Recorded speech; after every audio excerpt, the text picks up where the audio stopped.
¿Cómo están, gente de Murrens? Y bienvenidos a otro video más del canal. Esta vez vengo a traerles un grandioso emulador, el primero de este canal y que seguro les va a traer nostalgia, ya que es una de las consolas más antiguas lanzadas en Japón y luego para todo el mundo. Este emulador es el Project 64 y que gracias a este podrán jugar muchos títulos clásicos de la consola. Y saben que lo mejor de este emulador es que se puede ejecutar en computadora de gama baja. No necesitan de una computadora potente, ni siquiera tener una gráfica externa. Pero antes de pasar con los requisitos mínimos, si les fue de utilidad este video, los invito a suscribirse y dejar un poderoso me gusta para que YouTube siga recomendando mis videos. Recuerden que este canal cuenta con una comunidad nueva de Discord donde podrán encontrar mucha información adicional referente al video. También les recomiendo entrar al grupo de Facebook Yuzu para ayudarnos entre nosotros, donde podrán publicar cualquier duda, problema o simplemente por si quieren mostrar testeos de sus emuladores. Solo procuren ser activos y sean bienvenidos. Para empezar les mencionaré los requisitos mínimos que necesitan para ejecutar este emulador. Y es que como primer requisito necesitan un procesador Core 2 Duo o Core i3 de las primeras generaciones. En cuanto a la memoria RAM, podría ser de 2 a 4 GB sería suficiente. Tarjeta gráfica no requiere, pero si tienen una GT 630 les iría mucho mejor. Y sobre el sistema operativo puede emularse desde el Windows 7 hacia adelante. Por último, como almacenamiento interno puede usarse con un disco duro mecánico.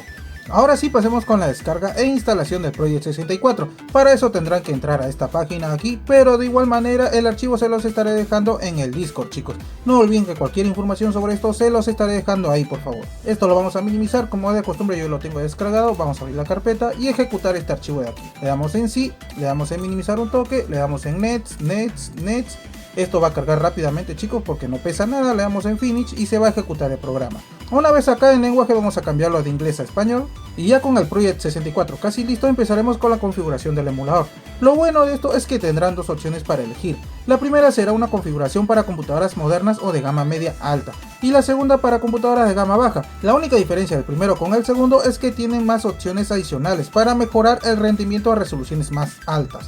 Así que primero empecemos con los chicos que tienen una computadora de gama baja. Para eso solo seleccionamos la segunda opción. Y ahora vamos con la instalación de los juegos. En mi caso tengo una carpeta creada y con unos 278 runs. Ahora si quieren este paquete no olviden dejar su poderoso me gusta y de entrar al Discord para más información.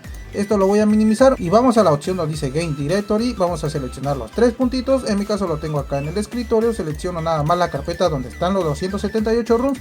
Le doy en aceptar, en OK, y luego esto ya les abriría la ventana del emulador. Obviamente van a tener que esperar esto para que puedan omitir los chicos porque nos pide como un apoyo, pero solamente esperamos y ya. Luego le damos en continuar y ahora sí ya tenemos el emulador casi listo. Pero para eso vamos a ir con las configuraciones gráficas para obviamente los juegos. Vamos a configuración de gráficos, le va a salir este cuadro. Acá la única opción que van a tener que tocar, chicos, y lo más importante creo yo, es la de Full Screen Resolution. Obviamente para lo que viene a ser la resolución de escalado. Acá la pueden seleccionar hasta Full HD o si tienen una computadora muy gama baja, chicos, les recomiendo que la dejen en HD, que viene a ser la resolución de 1280 x 700p. La seleccionamos, le damos en aplicar y aceptar. Luego no van a tener que tocar nada más. Ahora para lo que sí tienen una computadora un poco más potente, solamente vamos a opciones, ajustes, complementos. Y ahora en complemento de video gráficos vamos a seleccionar la opción del medio, la que viene a ser Direct 3D 8, chicos. Le damos en aplicar, aceptar, luego esto se va a actualizar un toque nada más, le damos en opciones, configuración de gráficos y como pueden apreciar ya cambió un poco lo que viene a ser la configuración. Acá automáticamente ya les va a leer su tarjeta gráfica, como en mi caso que viene a ser esta de aquí, la GTX 1650. En ventana de resolución, obviamente este es el tamaño de la ventana, no lo vamos a hacer nada. En Full Screen Resolution, obviamente sí. En mi caso me aguanta 1080, chicos, por 1000 aumentaría más resolución, pero no se puede. Se puede sí con unos trucos, incluso hasta poner en 4K, pero eso ya sería para un próximo video. Si quieren que les traiga ese video, háganmelo saber en los comentarios. Luego acá en Full Screen, sí, esto lo dejamos así, no vamos a tocar nada, chicos, no es tan necesario. Y en Anisotropic y lo que viene a ser Anti-Aliasing, esto sí lo dejamos en por 2 para mejorar lo que viene a ser las texturas. Le damos en aplicar, aceptar. Y ahora vamos con la configuración de los mandos. Para eso vamos a opciones, configuración de controles.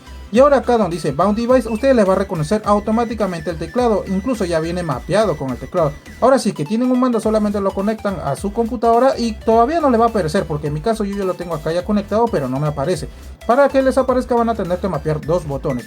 En mi caso voy a hacerlo aquí con Add, Down, y como pueden apreciar en la parte de arriba acá dice Wireless Controller. Es mi mando de Play 5, no sé por qué dice Wireless Controller de la PS4, pero ya lo está reconociendo. Y una vez ya ha mapeado todos los botones, como pueden apreciar en la pantalla, solo le dan en aplicar y aceptar. Lo mismo sería para Player 2, 3 y 4, chicos.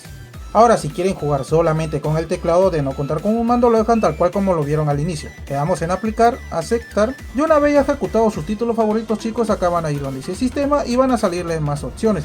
La de reiniciar, pausear, guardar partidas, cargar partidas y demás. También hay trucos, mejoras y en opciones para poner en pantalla completa. Lo pongo aquí y vamos a empezar con un pequeño testeo. Muy bien chicos, ahora sí empecemos con este pequeño testeo. Estoy perdiendo obviamente porque no tengo mucha noción de este juego, pero en cuanto a la resolución nos está yendo muy bien. Estoy usando la de computadora moderna en Full HD. La verdad creo que para computadora gama alta no sería tan necesario, porque ya ahorita actualmente esa computadora que les había mencionado, en caso de las Core 2 Duo o Core i3 casi ya no existen. Core i3 sí, pero de la primera generación es casi no chicos.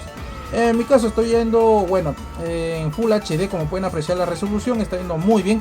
También se le puede mejorar chicos, pero eso ya sería para un próximo video para no hacerlo largo obviamente. Si quieren que les enseñe chicos, por favor háganmelo saber ahí en los comentarios. Y con esto llegamos al final de este video. Espero que hayan encontrado útiles los pasos para instalar y configurar este increíble emulador de la consola en sus computadoras. Si quieren pertenecer a nuestra comunidad y seguir viendo más contenido sobre emuladores, los invito a suscribirse y dejar un poderoso me gusta para que YouTube siga recomendando mis videos. Si tienen alguna duda, háganmelo saber en los comentarios. Cuídense papus y conmigo será hasta un próximo video.